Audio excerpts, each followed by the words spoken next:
Capítulo 86. La Madre Madera domina a la bestia, haciendo uso de todos sus poderes. El paje de oro acaba con los herejes, valiéndose de la magia. Decíamos que el gran sabio San, después de tomar de las riendas al caballo y de hacerse cargo del equipaje, corrió montaña arriba en busca del maestro. Tsubachie le siguió con las escasas fuerzas que le quedaban, y le preguntó visiblemente fatigado: ¿Qué pasa? ¿Por qué te muestras tan alterado? El maestro ha desaparecido, contestó el peregrino. ¿No le has visto por ahí? En principio, estaba decidido que debía seguir en todo momento los pasos del monje Tan, respondió Bachie, pero gracias a una de tus bromas, me tuve que convertir en general, y a punto he estado de perder la vida a manos de ese monstruo. Se suponía que el bonzo Sai y tú, os ibais a encargar de proteger al maestro. ¿Por qué no lo habéis hecho? No te culpo de nada, dijo el peregrino, pero la verdad es que dejaste escapar al monstruo, y se presentó otra vez ante nosotros, con el ánimo de apoderarse del maestro. No tuve más remedio que enfrentarme a él, esperando que el bonzo ya se hiciera cargo de todo lo demás. Ahora, hasta él ha desaparecido. Seguro que ha cargado con el maestro a las espaldas, afirmó Bachie burlón. Es lo único que sabe hacer bien. No había acabado de decirlo, cuando se presentó el bonzo Sa, y el peregrino le preguntó preocupado: ¿A dónde ha ido el maestro? Parecéis ciegos, les echó en cara el bonzo Sa, si no me explico cómo habéis dejado escapar al monstruo, que volvió sobre sus pasos, con el ánimo de secuestrar al maestro. Menos mal que estaba yo aquí para impedirlo. Por cierto, ¿dónde está el maestro? ¡Qué tontos hemos sido!, exclamó el peregrino, perdiendo la paciencia y poniéndose a saltar como un loco. Esos monstruos han urdido un plan, y hemos contribuido a su éxito, con nuestra estúpida ceguera. ¿De qué plan estás hablando?, preguntó el bonzo Sa. De uno llamado las flores de ciruelo con los pétalos rotos, explicó el peregrino. Con él, han conseguido apartarnos del maestro, para venir tranquilamente a apoderarse de él. ¿Qué podemos hacer ahora? Y las lágrimas empezaron a fluir por sus mejillas. No llores, por favor, le urgió Bachie. En cuanto te rindes al llanto, no sabes ni lo que dices. El maestro no puede estar muy lejos de aquí. Lo único que tenemos que hacer, es buscarle por esta montaña. No les quedó pues, más remedio que salir del camino principal, e iniciar la búsqueda en el interior de la cordillera. Cuando llevaban recorridos alrededor de 50 kilómetros, se toparon con una caverna abierta, al borde mismo de un precipicio muy profundo. Las rocas presentaban unas formas extrañas y sumamente rugosas. Entre ellas crecían plantas desconocidas, que desconcertantemente, emitían aromas embriagadores. Se mezclaban con el de los albaricoques y melocotoneros que crecían un poco más allá. En el borde del precipicio, se veía un árbol tan viejo y de una corteza tan rugosa, que la escarcha no se atrevía a tocarle, y la lluvia apenas le lavaba. A la puerta misma de la caverna, se elevaba un pino de más de 500 metros de altura, cuya copa de tonalidades de jade se perdía entre las nubes. Parejas de garzas planeaban en alas de la brisa, contemplando orgullosas, a las demás aves de la montaña posadas sobre las ramas de los árboles. Algunas miraban directamente al sol, mientras cantaban. Las parras y enredaderas alcanzaban allí tal grosor, que parecían cuerdas. Contrastaba su aspecto tosco, con la delicadeza de los sauces, que parecían dejar caer gotas de oro. En la lejanía, se apreciaba un lago de orillas llamativamente regulares, en cuyas aguas habitaba un anciano dragón. Pero aquella montaña había sido durante muchos años el dominio de un terrible monstruo devorador de hombres, aunque por su extraña belleza, bien podía tratarse de la morada de un inmortal. En 2 o 3 zancadas, el peregrino se llegó hasta la puerta de la caverna, y la estudió con detenimiento. Era de piedra, y estaba firmemente cerrada. Encima tenía una placa, en la que podía leerse: montaña escondida por la niebla. Cumbre quebrada. Caverna de la cordillera unida. Venga, Bachie, no perdamos tiempo, urgió el peregrino. Nos hallamos ante la morada del monstruo. El maestro por fuerza tiene que encontrarse dentro. Animado por la presencia de sus 2 hermanos, el idiota agarró el rastrillo y descargó sobre la puerta de piedra un golpe tan brutal, que le hizo un agujero del tamaño de un hombre. «¡Bestia maldita!», gritó envalentonado. «Deja inmediatamente en libertad a mi maestro, si no quieres que eche abajo toda tu mansión, como he hecho con la puerta». Los diablillos que estaban montando guardia corrieron a informar a su señor, diciendo: «La desgracia se ha abatido sobre nosotros». «¿Se puede saber de qué estáis hablando?», preguntó el monstruo, sorprendido. «Alguien acaba de echar abajo la puerta, y está ahí fuera exigiendo que le devolvamos a su maestro», contestó uno de los diablillos.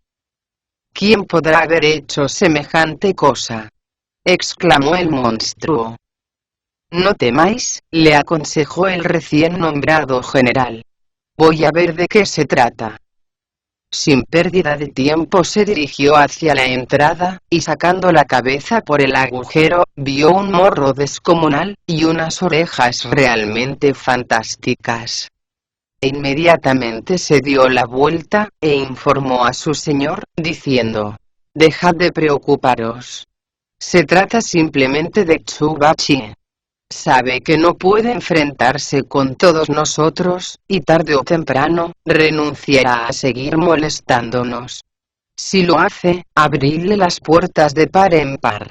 Nos lo comeremos cocinado al vapor. Del que tenemos que preocuparnos, es de ese otro monje con el cuerpo cubierto de pelo y la cara de Dios del trueno». Bachie lo oyó sin ninguna dificultad, y volviéndose hacia el peregrino, exclamó: «¿Qué te parece eso? Solo te tienen miedo a ti. Lo importante es que ahora sabemos que el maestro está dentro. ¿Por qué no entras a rescatarle de una vez?». «Bestia maldita», gritó el peregrino, «acaba de llegar tu abuelito San. Suelta al maestro, y te perdonaré la vida». «La cosa se está poniendo fea, señor», dijo el general. «También se encuentra ahí fuera el peregrino San». «Todo es culpa tuya», se quejó el monstruo. «Si no te hubiera hecho caso con eso de los pétalos rotos, la desgracia no habría venido a llamar a mi puerta. ¿Quieres decirme qué voy a hacer ahora?». «Tranquilizaos, y no me echéis la culpa con tanta facilidad», le aconsejó el general. «Si mal no recuerdo, el peregrino San es una especie de mono. Aunque sus poderes son francamente extraordinarios, tiene una debilidad especial por la adulación. Sugiero que cojáis una cabeza humana, y le conduzcáis al reino del engaño, con unas cuantas palabras aduladoras. Decidle simplemente que hemos devorado a su maestro. Si llega a creérselo, nada nos impedirá disfrutar a nuestras anchas de la carne del monje Tang. Si se empeña en no aceptarlo, ya pensaremos en algo cuando llegue el momento». «¿Quieres decirme de dónde vamos a sacar esa cabeza, de la que hablas?», objetó el monstruo. «Veamos si soy capaz de hacer yo una», contestó el general, y cogiendo un hacha, cortó un muñón de las raíces de un sauce, y formó con ella una especie de calavera. Le añadió después un poco de sangre humana, y se convirtió en la réplica exacta de la cabeza del maestro. Sin pérdida de tiempo, hizo llamar a un diablillo, y colocando la raíz encima de una bandeja lacada, le ordenó salir al encuentro del peregrino. «Honorable gran sabio», dijo la pequeña bestia levantando la voz, «no deis rienda suelta a vuestro enojo, y oíd con atención lo que voy a deciros». El peregrino sentía, en efecto, cierta debilidad por la adulación. Al oírse llamar honorable gran sabio, detuvo el brazo a Bachie, y le pidió: «No le mates todavía. Espera a ver qué es eso tan importante de lo que quiere hablarnos». «Después de que nuestro soberano trajera a vuestro maestro esta caverna», mintió el diablillo con la bandeja, «a sus súbditos no se les ocurrió otra cosa que devorarle, sin pasar por la cazuela. Unos empezaron a tirar de una parte, otros de otra, y al final, terminó descuartizado. Cada cual comió lo que pudo, y solo sobró la cabeza. Así que, ha sido devorado», exclamó el peregrino. «En fin, reconozco que os habéis dado mucha prisa. De todas formas, me gustaría echar un vistazo a esa cabeza». El diablillo arrojó la cabeza por el agujero de la puerta. Al verla, Chu Bachie empezó a llorar y a lamentarse, diciendo: «¡Qué pena más grande! Cuando el maestro pasó bajo ese dintel, estaba entero, y ahora solo queda eso de su cuerpo. ¿No te parece que antes de ponerte a llorar como una plañidera, deberías cerciorarte de si esa cabeza es auténtica?», le regañó el peregrino. «¿Cómo va a ser una cabeza falsa?», se defendió Bachie. «Pues lo es», afirmó el peregrino. «¿Quién te lo ha dicho?», insistió Bachie. «Cuando una cabeza humana cae al suelo», explicó el peregrino, «produce un ruido sordo, mientras que ésta ha sonado como a madera. Si no me crees, la voy a volver a tirar, para que lo oigas bien». Y cogiéndola con la barra, la tiró contra una roca. «Tienes razón», reconoció el bonzo Sa. «Suena como a madera». «Si suena como a madera, es que es falsa», insistió el peregrino. «Veamos de qué está hecha realmente». Bastó un golpe de la barra de los extremos de oro, para abrirla por la mitad. Bachie se acercó a ella enseguida, y descubrió que no era más que un trozo de raíz de sauce. Sin poderse contener, el idiota empezó a gritar: «¡Maldita banda de piojosos! No solo escondéis al maestro en el interior de la caverna, sino que encima, tenéis la desfachatez de querer engañar a vuestro querido antepasado Chu. ¿Desde cuándo es mi preceptor, el espíritu de un sauce?». El diablillo que se había presentado en la puerta con la bandeja corrió despavorido, a informar de lo ocurrido, gritando: «¡Qué horror, qué horror, qué horror, qué horror, qué horror, qué horror! ¿A qué vienen tantos horrores?», le preguntó el monstruo. «Chu Bachie y el bonzo Sa picaron el anzuelo», dijo el diablillo temblando, «pero se nota que ese peregrino San es un anticuario que conoce bien su oficio. Nada más ver la cabeza, supo que era falsa. Si pudierais ofrecerle una calavera auténtica, a lo mejor conseguiríais engañarle». «¿De dónde voy a sacarla?», preguntó el monstruo. «Ahora que lo dices», exclamó a renglón seguido con el rostro iluminado.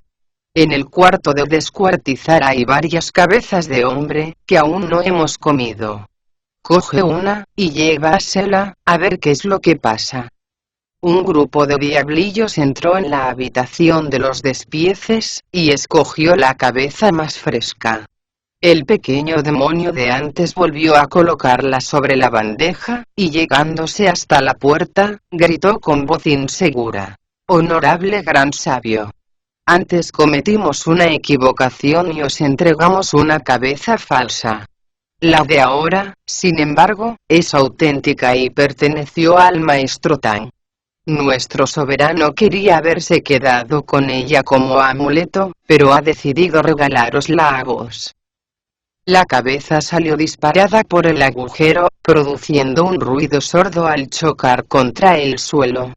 Estaba tan fresca, que al rodar por la tierra, fue dejando un reguero de sangre. Al percatarse de que era auténtica, el peregrino se echó a llorar. Bachie y el bonzo ya no tardaron en unirse a su llanto. Luchando desesperadamente por contener las lágrimas, Bachie consiguió decir: no nos abandonemos todavía al llanto. Hace demasiado calor, y puede pudrirse lo poco que queda de nuestro amado maestro. Escojamos un buen sitio, y enterrémosla, ahora que todavía está fresca. Entonces podremos llorar cuanto queramos. Tienes razón, reconoció el peregrino. Sin hacer ningún asco, el idiota tomó la cabeza en sus brazos, y corrió ladera arriba. No tardó en encontrar un lugar orientado hacia el sol, totalmente al abrigo de los vientos, y con ayuda del rastrillo, hizo un agujero, en el que depositó la cabeza, con sumo cuidado. No contento con eso, levantó un túmulo con unas piedras, y gritó al bonzo Sa: tú y Wukong, quedaos aquí llorando, mientras voy a por algo, para preparar unas ofrendas. Llegándose hasta el arroyo, cogió unas ramas de sauce y unas piedras con forma de huevo, y regresó con ellas junto a la tumba. Clavó los palos a cada uno de los lados, y colocó los cantos en la parte de delante. ¿Para qué haces eso?, le preguntó el peregrino, sorprendido. Estas ramas, explicó Bachie, son para que el maestro disfrute de sombra allá arriba. Las piedras son dulces, para que no se le haga tan amargo el paso de la vida a la muerte. ¿No te parece suficiente haber fallecido, para que encima le des de comer cantos?, le reprendió el peregrino.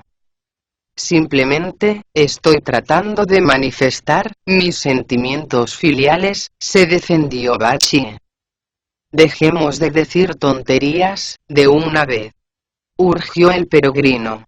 El bonzo Sa que se quede aquí cuidando del caballo y del equipaje, mientras tú y yo vamos a arrasar esa caverna.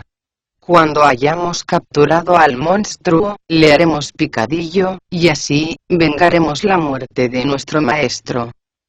Estoy totalmente de acuerdo contigo, dijo el bonzo Sa, sin poder contener las lágrimas.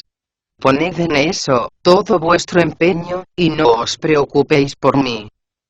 Bachie se quitó la camisa de seda negra y se ajustó bien la túnica, antes de agarrar con fuerza el rastrillo y de seguir los pasos del peregrino.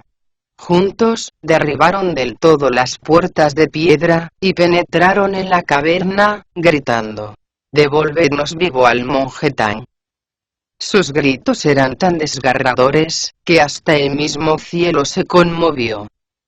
Los diablillos que moraban en aquel inmundo lugar, se volvieron contra el general, y le culparon de lo ocurrido, diciendo: ¿qué vamos a hacer ahora, que esos monjes han decidido acabar con todos nosotros? Como muy bien afirmaban los antiguos, contestó el general, el que mete la mano en un cesto de pescado, la saca llena de un olor nauseabundo. Jamás hay que volverse atrás, una vez que se ha iniciado algo. Es preciso que acabemos con esos monjes. No disponiendo de un plan mejor del que echar mano, el monstruo ordenó: que cada cual coja sus armas, y se lance conmigo a la batalla. Dando unos gritos terribles, los diablillos se abalanzaron sobre los asaltantes. Ante semejante avalancha, Bachie y el gran sabio se vieron obligados a dar unos pasos hacia atrás, hasta que consiguieron asentar los pies en un terreno totalmente llano.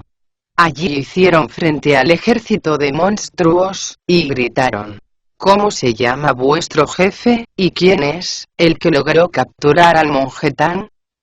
Los diablillos asentaron el campamento en aquel lugar, y desplegaron un estandarte bordado con motivos florales. Agarrando con fuerza la porra de hierro, el monstruo levantó la voz, y dijo: ¿No me reconoces, mono maldito?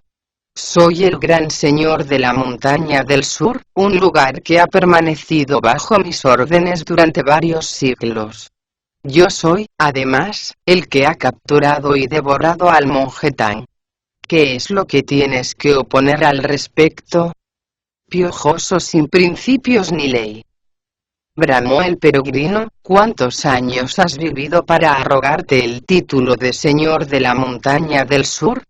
El soberano Li es el auténtico patriarca de la creación, y aún así se sienta a la derecha de la suprema pureza. El Buda Tathagata es el honorable a quien se debe el gobierno del mundo, y tiene como dosel una simple águila real. El sabio Kun es el fundador del confucianismo, y simplemente se hace llamar maestro. ¿Cómo es que tú, bestia maldita, te atreves a ostentar el título de gran señor, y a hacer de la montaña del sur tu predio? No trates de huir, y prueba el sabor de la barra de tu abuelito San. Haciéndose a un lado, el monstruo logró esquivar el golpe, al tiempo que gritaba con los ojos saltones por el odio. ¿Cómo osas insultarme con tan grandilocuentes palabras, cuando no eres más que un mono? ¿Qué poderes tienes tú, para venir a comportarte de una forma tan arrogante ante mi propia puerta? ¿Cómo puedes desconocer las hazañas del viejo mono, bestia sin nombre? Replicó el peregrino soltando la carcajada. Si tienes paciencia, escucha con atención lo que voy a decirte. Soy originario del continente de Purvavidea, donde el cielo y la tierra copularon durante miles de años para engendrarme. Surgí de un huevo de piedra, en la feracísima montaña de las flores y frutos. Por mis orígenes nada tengo que ver con este mundo mortal, ya que fueron el sol y la luna los que formaron mi cuerpo. Pero no me contenté con eso y cultivé mis cualidades naturales, hasta que logré alcanzar las fuentes del elixir. Moré en los cielos, y allí me fue concedido el título de gran sabio, antes de que, confiando exclusivamente en mis poderes, me enfrentara a las estrellas. 10.000 dioses fueron incapaces de derrotarme, y hasta los planetas hubieron de abandonar el campo, avergonzados. Mi fama alcanzó hasta el último rincón del universo, pero mis descarríos no le fueron a la zaga, y terminé sufriendo el castigo al que me hicieron acreedor mis propios desmanes. Afortunadamente, abracé la fe budista, y me comprometí a acompañar a un gran maestro en su largo peregrinar hacia el oeste. A partir de entonces nadie se ha atrevido a cortar los caminos que he ido abriendo en la montaña. Los mismos monstruos se echan a temblar, cuando saben que he construido un puente nuevo. No he tenido reparo en atrapar a los tigres que se esconden en los bosques, ni en dominar a los leopardos que se agazapan al borde de los precipicios. Todo esfuerzo me parece poco. ¿Cómo van a atreverse a salir de su escondite los monstruos, cuando el fruto sazonado del oriente pasa ante ellos camino del occidente? Puesto que tú, bestia maldita, has dado muerte a mi maestro, prepárate a morir, porque ha llegado tu última hora. Enardecido y aterrorizado a la vez, por esas palabras, el monstruo apretó los dientes, y lanzándose hacia adelante, descargó sobre el peregrino un golpe terrible. El gran sabio lo desvió sin ninguna dificultad con la barra de hierro, y respondió con otro aún más brutal. Pese a todo, estaba decidido a seguir hablando, y ralentizó el ritmo de la pelea. Desgraciadamente, Bachie no pudo controlar por más tiempo su impaciencia, y levantando el rastrillo, se lanzó como un loco contra la avanzadilla del ejército de diablillos. Así dio comienzo una batalla realmente extraordinaria. Un monje de un estado superior partió hacia el oeste en busca de las escrituras sagradas. Al pasar por la montaña del sur, el gran leopardo escupió una densa neblina y un viento realmente huracanado, que le impidió seguir adelante. Haciendo acopio de sus extraordinarios poderes, ideó un plan astuto en extremo, que terminó con la captura del gran monje Tang. Eso le llevó a enfrentarse con el peregrino, de ilimitados conocimientos mágicos, y con Bachie, de reconocida y extendida fama. Juntos lucharon en la gran explanada que se extendía ante la puerta de su caverna, levantando nubes de polvo que oscurecieron totalmente el cielo. Los gritos de los diablillos se entremezclaron con el ruido que las espadas y las lanzas arrancaban de la barra y del rastrillo blandidos por los dos monjes. Sin discusión alguna, el gran sabio era un auténtico héroe, al que no lograban hacer sombra ni la fortaleza ni el arrojo de un Nen.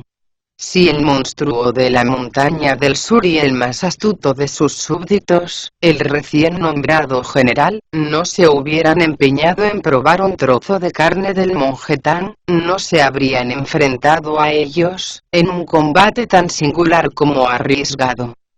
A unos los guiaba el deseo de libertad del maestro, a otros su ansia incontenida por saborear un poco de su cuerpo. Ambas partes se batieron sin descanso, pero a pesar de su incontenible entrega, ninguna de ellas alcanzó una ventaja sustanciosa.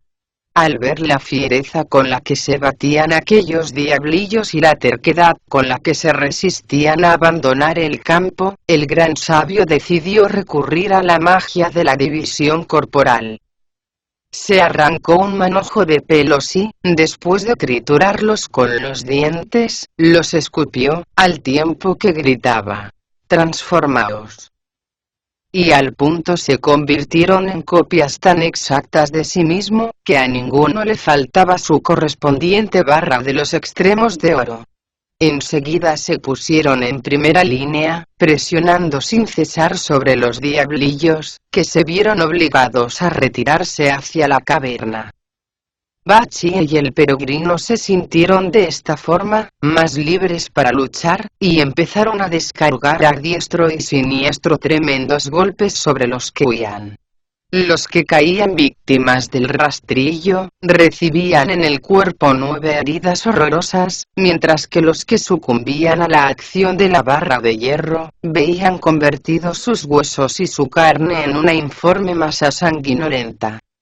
El gran señor de la montaña del sur cayó presa del pánico, y huyó montado en una ráfaga de viento y niebla. Su hombre de confianza, no obstante, no dispuso del tiempo suficiente para metamorfosearse, y acabó pereciendo bajo el ímpetu de la barra de los extremos de oro. Al morir, recobró la forma que le era habitual, la de un lobo de pelaje gris oscuro. Bachie le dio media vuelta con el rastrillo, y comentó: «Me pregunto, ¿cuántos cerdos y ovejas se habrá comido esta bestia a lo largo de su vida?». El peregrino no le respondió. Sacudió ligeramente el cuerpo, y después de recobrar todos sus pelos, urgió a Bachie: «No podemos perder más tiempo. Es preciso que atrapemos a ese monstruo y le hagamos pagar todo el mal que ha hecho a nuestro maestro». «¿Qué pasa?», preguntó Bachie, sorprendido de no ver a su alrededor a toda aquella legión de falsos peregrinos. «¿Es que estás perdiendo tus poderes?». «De ninguna manera», contestó el peregrino. «Simplemente he recuperado todos esos pelos». «¡Qué cosa más extraordinaria!», exclamó Bachie, sinceramente admirado, y los dos se retiraron victoriosos. Cuando vio que el peligro había pasado, el monstruo regresó corriendo a la caverna y ordenó a los diablillos que aún le quedaban, que cegaran la puerta de entrada, con piedras y barro.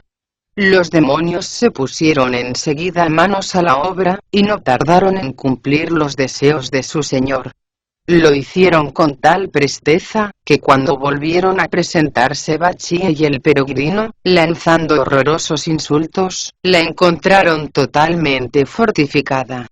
Al ver que nadie respondía a sus denuestos, Bachie descargó un golpe terrible contra aquella nueva muralla, pero no consiguió derribarla. El peregrino cayó pronto en la cuenta de lo que había ocurrido, y dijo: «Es inútil que sigas malgastando tus fuerzas. Han levantado un muro detrás de la puerta. ¿Cómo vamos a vengar, en ese caso, al maestro?», exclamó Bachie. «Ya pensaremos después sobre eso», contestó el peregrino. «Lo mejor que podemos hacer ahora es regresar junto a la tumba, a ver qué está haciendo el bonzo Sha». Le encontraron llorando desconsoladamente. Al verle tan abatido, Bachie no pudo contener el llanto, y se arrojó sobre el túmulo, golpeando el suelo con las manos, y gritando desesperado: «¿Cuándo volveremos a reunirnos con vos, maestro tocado por la mala fortuna? ¿Cuándo?». «Trata de controlarte», le aconsejó el peregrino. «Si el monstruo ha cegado la puerta delantera, eso quiere decir que dispone de otra trasera, para entrar o salir. Quedaos aquí, mientras voy a echar un vistazo». «Ten cuidado», le aconsejó Bachie sin dejar de llorar.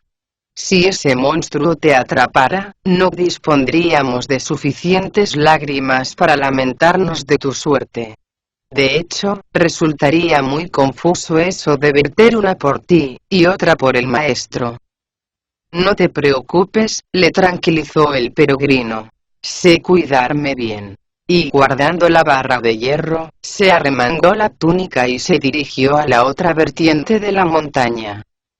No tardó en oír un sonido borboteante de agua. Se dio media vuelta, y vio un torrente, que fluía de la misma cumbre de la montaña. El agua se despeñaba entre los riscos, e iba a morir ante una apertura en la roca, que parecía hacer las funciones de un sumidero. No hace falta reflexionar mucho, para darse cuenta de que es la entrada que andaba buscando, se dijo el peregrino. «Si me presento ahí dentro tal como estoy, los diablillos me reconocerán enseguida y tratarán de cerrarme la entrada. Lo mejor será que me convierta en una culebra de agua». «Pero espera un momento. Si el espíritu del maestro se entera de que me he convertido en una serpiente, porque los ofidios no suelen ser buenos monjes. ¿Qué tal, entonces, un cangrejo?». «No, no. El maestro puede acusarme de estar muy ocupado con las apariencias, y eso no está bien». Y decidió transformarse en una rata de agua. Con una destreza increíble, se zambulló en las aguas, y después de saltar una especie de compuerta, se encontró en un patio muy bien soleado. Un grupo de diablillos estaba colgando a secar trozos de carne humanas recién cortada. «¡Santo cielo!», exclamó el peregrino, horrorizado. «Esa tiene que ser la carne del maestro. Se conoce que no han podido comérsela toda, y han decidido guardar un poco para el invierno. Cuánto me gustaría manifestarme tal cual soy, y acabar con todos ellos, de un solo golpe de mi barra. Pero eso solo pondría en claro que me sobra valentía y me falta astucia. No. Lo mejor será que vuelva a metamorfosearme, a ver si logro averiguar qué es lo que está ocurriendo ahí dentro». Y sacudiendo una vez más el cuerpo, se convirtió en una pequeña hormiga con alas. Aunque en apariencia se trataba de un insecto insignificante y débil, tras largos momentos de meditación había conseguido que le salieran alas, siendo conocido por doquier, por el nombre de caballo negro. Cuando no tenía nada especial que hacer, se dedicaba a revolotear por sitios oscuros, para probar su propia resistencia. Poseía un conocimiento tal de los cambios del tiempo, que cuando iba a llover, se metía en su hormiguero, y lo tapaba con sumo cuidado. Su cuerpo era en realidad tan etéreo, que podía elevarse por los aires a gran velocidad, y colarse por las rendijas de las puertas sin que nadie se percatara de ello. Era capaz, de hecho, de volar sin meter ruido, ni dejar la más ligera sombra. El peregrino se llegó de esa forma, hasta el pabellón central, donde encontró al monstruo en un estado de abatimiento total. Cuando parecía que por fin iba a derrumbarse, apareció por detrás un diablillo, y le dijo en tono festivo: 10.000 albricias os sean dadas, gran señor. ¿Cómo puedes decir semejante cosa, en una situación como esta?, le reprendió el monstruo. No todo es tan negro como parece, se defendió el diablillo. Ahora mismo, sin ir más lejos, acabo de regresar de una misión de reconocimiento. Al pasar por el torrente de la parte de atrás de la caverna, oí a alguien lamentarse a grandes voces. Con sumo cuidado ascendí hasta la cumbre de la montaña, y descubrí que se trataba de Tsubachie, el peregrino San, y el bonzo Sa. Los tres estaban llorando desconsoladamente delante de la tumba, de lo que deduje que habían creído que la cabeza que les entregasteis era la del monje Tang, y la habían enterrado con todo respeto. De hecho, aún continúan afligiéndose ante el humilde agujero que han excavado. Eso quiere decir, concluyó el peregrino, loco de alegría, que no han devorado al maestro, y que lo tienen escondido por alguna parte. Antes de discutir del asunto con estas bestias, no estaría de más que averiguara de una vez, si el monje Tang está vivo o muerto. Sin pensarlo dos veces, remontó el vuelo y, mirando aquí y allá, descubrió una pequeña puerta que estaba firmemente cerrada. No le costó ningún trabajo meterse por una hendidura que había en la madera. Se encontró así, en un espléndido jardín, del que se elevaban unos quejidos francamente lastimeros. Se adentró en la vegetación, y vio un grupo de árboles, a cuya sombra había atadas dos personas. Una de ellas, no cabía la menor duda, era el monje Tang. El peregrino se sintió preso de tal excitación, que recobrando la forma que le era habitual, exclamó: «Maestro». Al reconocer su voz, Tripitaka empezó a gritar en el mismo tono de excitación: «Wukong. ¿Eres tú, San Wukong? Por fin has venido. Sácame de aquí, San Wukong».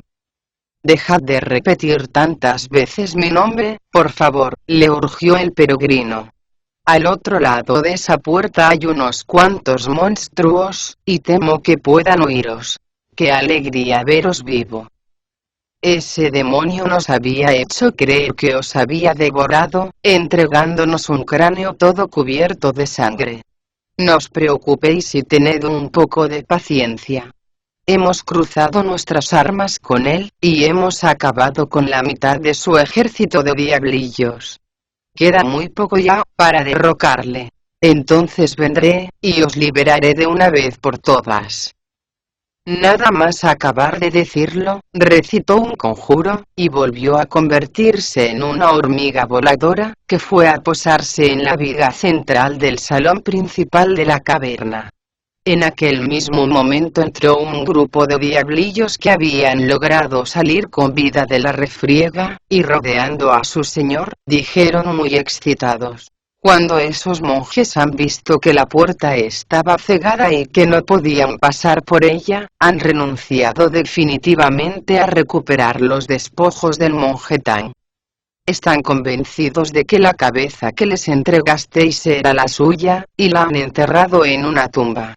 El duelo aún durará un par de días. Estamos seguros de que pasado mañana, cuando haya concluido, se levantarán y no volverán a aparecer jamás por aquí.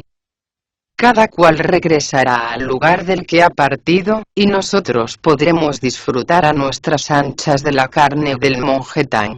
¿Por qué no lo freís con un poco de anís y de pimientos de Sichuan? su sabor será más exquisito, y así, aparte de alargar nuestras vidas, gozaremos de un banquete realmente delicioso. ¿Cómo podéis decir eso?, protestó otro de los diablillos del grupo. Al vapor estará mucho más rico. Pero cocido nos saldrá mucho más barato, opinó un tercer diablillo. Por lo menos ahorraremos leña. Si su carne es tan rara como se dice, expresó otro más, deberíamos salarla, así nos duraría más. ¿Qué clase de enemistad albergáis contra mi maestro, para que sopeséis con tanta frialdad la forma como vais a comerle?, preguntó el peregrino, con voz inaudible, desde lo alto de la viga. Se sentía indignado, y arrancándose un puñado de pelos, los trituró con los dientes y los escupió, no sin antes recitar el correspondiente conjuro.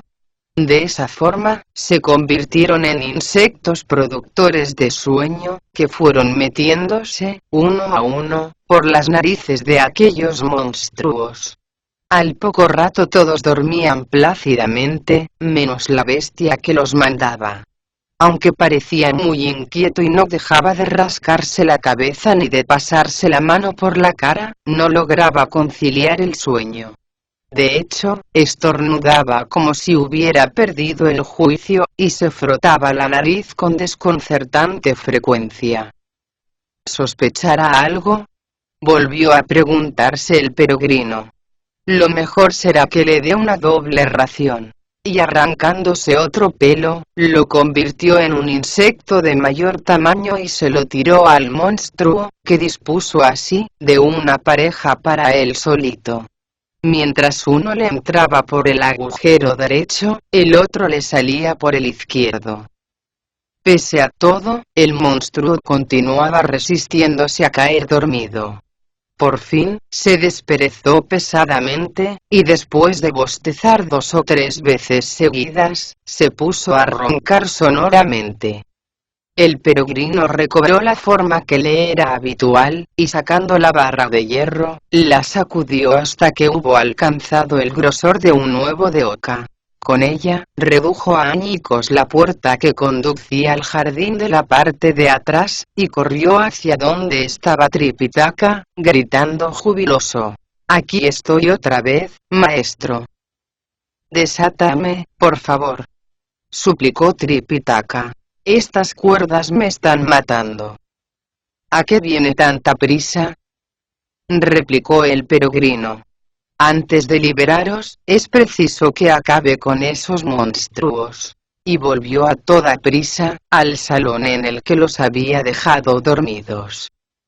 Levantó la barra de hierro, pero antes de descargar el golpe, se quedó con el gesto congelado en el aire, y volvió a decirse: «No, no.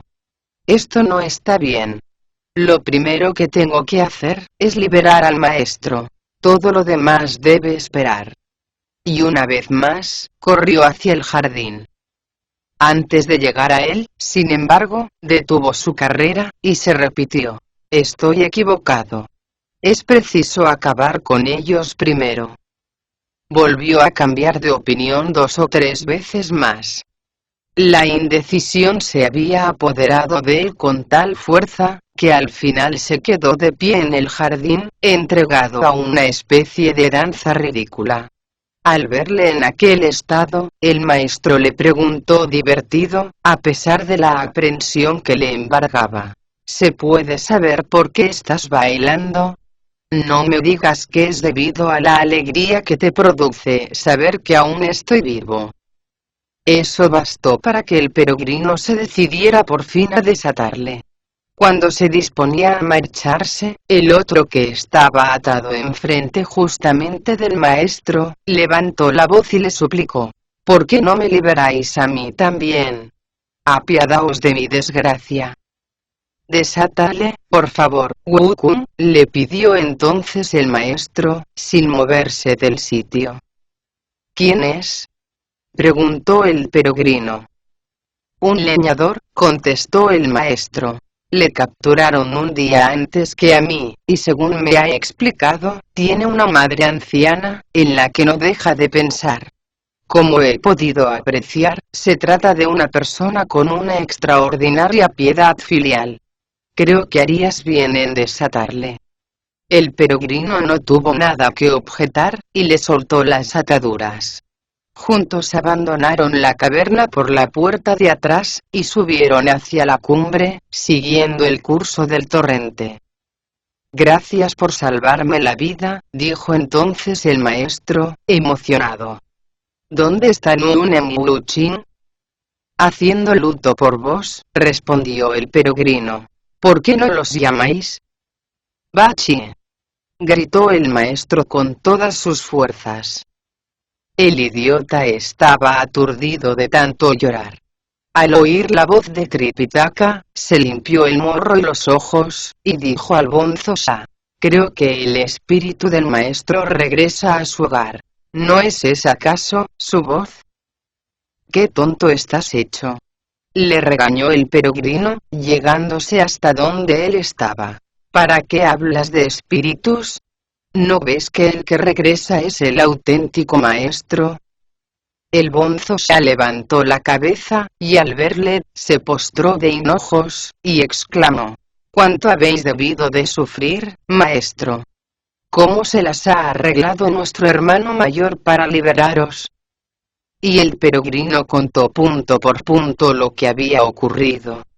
Al oírlo, Bachi se puso tan furioso, que echó mano del rastrillo, apretó con fuerza los dientes, y de unos cuantos golpes, destrozó la tumba que él mismo había hecho.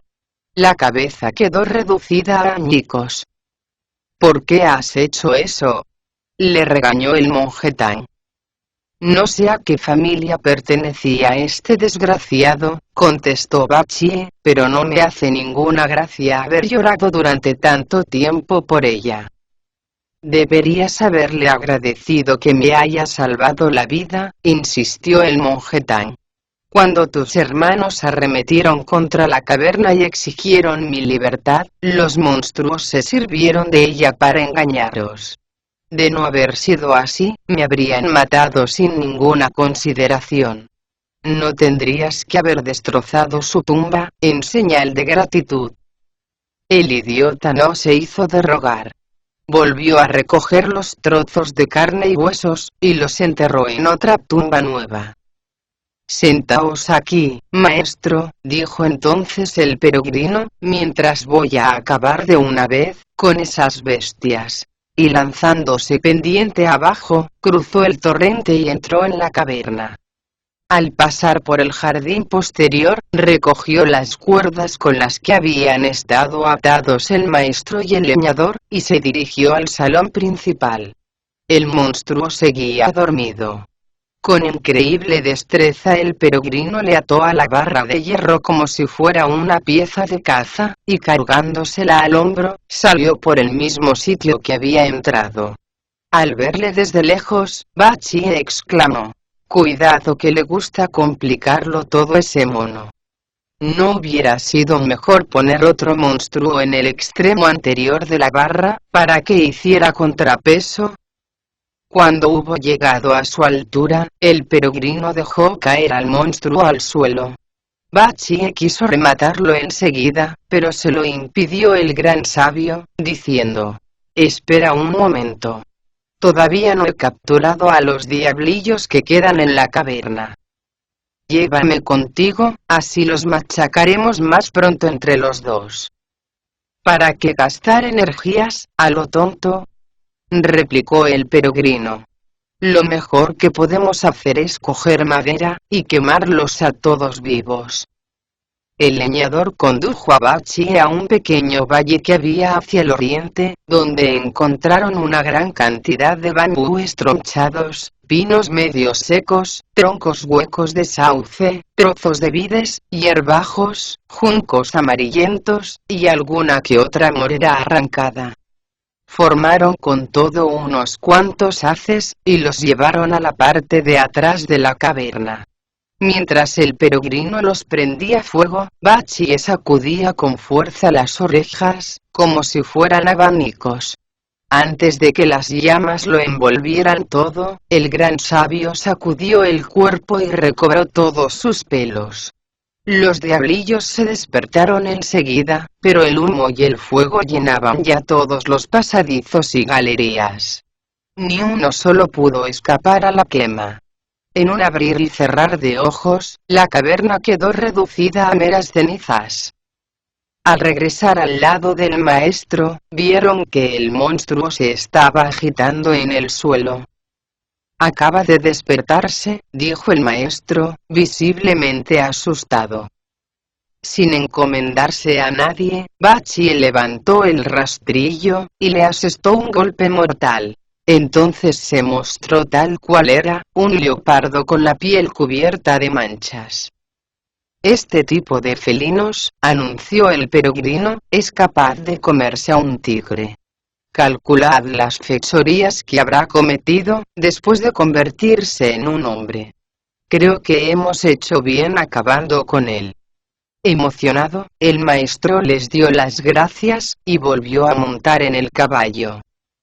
Respetables maestros, dijo el leñador, mi humilde casa se encuentra bastante cerca de aquí, hacia el sudoeste. Me gustaría presentaros a mi madre, para que también ella os dé las gracias por haberme salvado la vida. No os preocupéis. Cuando lo haya hecho, volveré a conduciros al camino principal. El maestro descendió del caballo, y se dirigió hacia el sudoeste, con el leñador y sus 3 discípulos. No tardaron en adentrarse por un sendero alfombrado de musgo, y totalmente enmarañado con lianas y enredaderas. Las rocas aparecían totalmente cubiertas de verdor, y surgía de las copas de los árboles un estridente alboroto de cantos de pájaros. La profunda tonalidad del verde, servía de punto de unión, a la robustez de los pinos y a la fragilidad esbelta de los bambúes. Por doquier se veían flores exóticas. Por fin, apareció en la lejanía, difuminada por el tono azulado de la neblina, una cabaña, con una cerca de bambúes entrelazados. Apoyada contra la puerta de madera, había una anciana llorando a lágrima viva, y repitiendo sin cesar el nombre de su hijo. El leñador se separó del grupo de monjes y corrió hacia la cabaña. Al llegar a la cerca, se echó rostro en tierra, y gritó emocionado. «Aquí tenéis a vuestro hijo, señora». «Hijo mío», exclamó a su vez la anciana, abrazándole como una loca. Al ver que no regresabas a casa, supuse que habrías caído en poder de ese monstruo que habita en esta montaña. Solo de pensarlo se me encogía el corazón. ¿Por qué has tardado tanto en volver, si no te ha ocurrido nada de lo que temía? ¿Dónde están además, el hacha, las cuerdas, y la pértiga? Aunque no lo queráis creer, contestó el leñador, echándose rostro en tierra y golpeando repetidamente el suelo con la frente, caí, en efecto, víctima de ese monstruo de la montaña, que me ha tenido todos estos días atado a un árbol. Si no llega a ser por esos monjes de ahí, me habría devorado sin ninguna consideración. Uno de ellos es un arhat enviado por el gran emperador de los Tang, en las tierras del este, al paraíso occidental en busca de escrituras sagradas. También él tuvo la mala fortuna de caer en poder de esa bestia, y compartió sus sufrimientos conmigo, atado a otro árbol que había justamente enfrente del mío. Afortunadamente, sus discípulos poseen unos poderes francamente extraordinarios, y terminaron matando a ese falso señor de la montaña, que en realidad, no era más que un leopardo. A todos sus servidores los quemaron vivos en el interior de la caverna. A mí, por el contrario, me devolvieron la libertad, porque su misericordia es tan alta como los cielos, y tan profunda como la tierra. Si no llega a ser por su extraordinaria bondad, habría perecido a manos de esa bestia. Gracias a su portentosa hazaña, la montaña goza ahora de una seguridad absoluta, y podré salir a recoger madera por las noches sin peligro alguno. Al oír eso, la anciana invitó a entrar a los peregrinos en la cabaña, haciendo una inclinación a cada paso que daba. Después de que los huéspedes hubieron tomado asiento, tanto ella como su hijo golpearon el suelo con la frente en más de una ocasión, antes de meterse en la cocina a preparar una comida vegetariana. Según veo, dijo el peregrino volviéndose hacia el leñador, vuestro régimen de vida es humilde en extremo. Os suplico por tanto, que no nos preparéis nada especial. Nos conformamos con cualquier cosa. A decir verdad, maestro, contestó el leñador, por aquí cerca, no hay más casa que la nuestra, y no disponemos consiguientemente, ni de setas, ni de champiñones, ni de anisetes, ni de pimientos de Sichuan. Nuestra despensa está llena únicamente de hierbas silvestres que yo mismo me encargo de recoger. Pero serán suficientes para expresaros nuestra gratitud. Lamentamos sinceramente haberos causado todas estas molestias, se disculpó el peregrino sonriendo, aunque la verdad es que todo ese ejercicio nos ha dado un hambre atroz. No os preocupéis, respondió el leñador. La comida estará lista en un abrir y cerrar de ojos. No se equivocó lo más mínimo.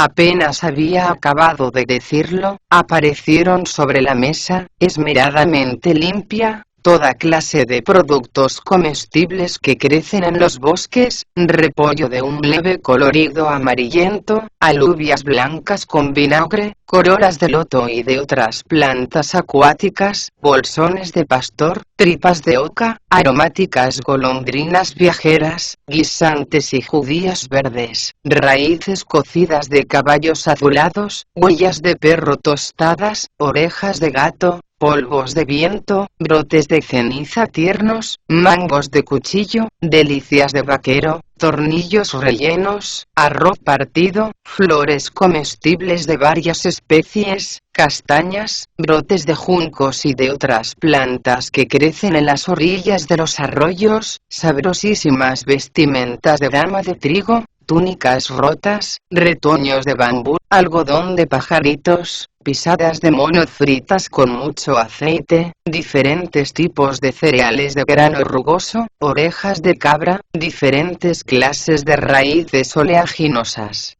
Estas y otras muchas más variedades de hierbas comestibles que crecen en los bosques, ofrecieron el leñador y su madre a los peregrinos, en señal de agradecimiento. No faltó, por supuesto, el arroz con el que acompañaron todas aquellas delicias silvestres.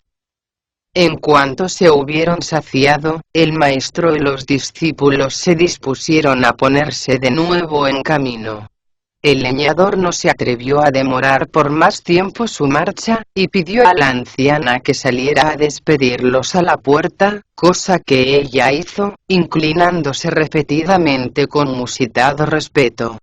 El muchacho tomó entonces un bastón hecho con el tronco de un datilero, y se dispuso a acompañar a sus huéspedes.